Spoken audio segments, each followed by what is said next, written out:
With the rise of anarcho-capitalist Stefan Molyneux and his rigorous indoctrination, I mean liberation method of defooing, in which the subject cuts ties with their family and throws themselves headfirst into a fun communion with the wholly free market, there's also been a popularization of egoism, an ideology which posits the only duty the individual has is to themselves. However, since fedoras are so trendy these days, most of these so-called egoists are actually followers of Ayn Rand who posited objective self-interest. The problem with this is LMAO, objectivism is a spook, haven't you even read Stirner? You see, the logical conclusion of egoism has already been posited by the original OG egoist Max Stirner, German for big forehead, in his book The Ego and Its Own, in which he posited that all forms of morality, states, and ideals, including objectivity, are spooks, meaning they are all appealing to abstract concepts, which are notions devoid of any real content and distract from the actual desires of ego, the exercise of its own will. I thought this meme had died back in the 1800s, but thanks to the wonders of shitposting, it's back from the dead. Now I know you're all dying to know how you can really become the edgiest guy on the block, so I've invented a step-by-step guide guaranteed to make you a living meme in no time. Are you ready to become euphoric? Okay, my unique ones, let's go. Step 1. You gotta recognize that capitalism is just as spooky as the state, and that in fact all hierarchy is restrictive of both parties' freedoms. For the worker, the value of their labor is exploited.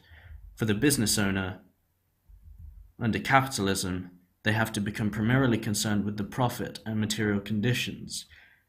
Their pursuit of material ego becomes entirely one-sided, and they have to ignore all other aspects of their ego. A large part of their ego is thus never expressed and shrivels faster than a penis after 20 lines of cocaine. Due to the glories of consumerism, now literally everyone is unhappy, all because they have to focus on this spooky money stuff. Now I know what you're thinking. Is human nature to be into profit and capital? But that's where step 2 comes in. Step 2. Recognize that human nature is a spook, and only has power over if you let it. I mean, Fedora Rich Nietzsche made a pretty good argument that they will never overcome human nature, but we don't talk about him because he was spooked. I mean, it's a pretty after-the-fact claim to say that capitalism is in human nature anyway, and it's pretty undialectical too, but no worries, I get Hegel and Marx are pretty ugly. Just remember that humanity is a spook, and when you talk about humanity, you're never actually referencing the actually existing individuals, but just some abstract concept, haha, keeping it 100 fam. Now, if you're still not convinced that you think humans really need property, I refer you to step 3. Recognize that everyone and everything is already a property, you've just yet to attain power over it.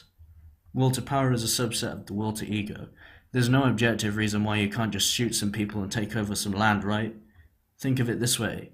If a landowner doesn't actually use the land he's paid for and hires a gardener to live on it and till it, who is really owning the land? That's what I thought. That's why I mark my territory with urine everywhere I go. So up to this point, you've learned why capitalism, why these randy ideas are actually just fucking spooks. But that's obviously not to say you're despooked. It takes a lot of training to despook yourself properly. So here's step 4. You need to meditate for weeks on end on the spooky and fundamentally absurd nature of our existence. There's a method perfected by an elite group of basement-dwelling monks that entails exposing yourself to the many dank stirnerites out there, and mirroring this by creating your own and using them to shitpost on image boards in a radically free act known as stirner posting. It's advised to listen to vaporwave whilst doing this, so as to really get those creative nothings flowing. Step 5. Now your brain has been roasted to a crispy golden brown, and it's time to go out into the real world and totally impress all the normies and bust all the spooks. That means every so often in your speech, you gotta make some, obscure reference to Goethe or Hegel. If you catch a poor soul perpetuating some spooky shit, you gotta make sure to obnoxiously shout out, "spooks," mid-sentence. If someone accuses you of being selfish and annoying and stuff, just retort, "Hey, that's real fucking spooky, mate," and cheekily raise an eyebrow. Cigars are optional. Continue this trend until you either have no friends or you've successfully formed a union of egoists.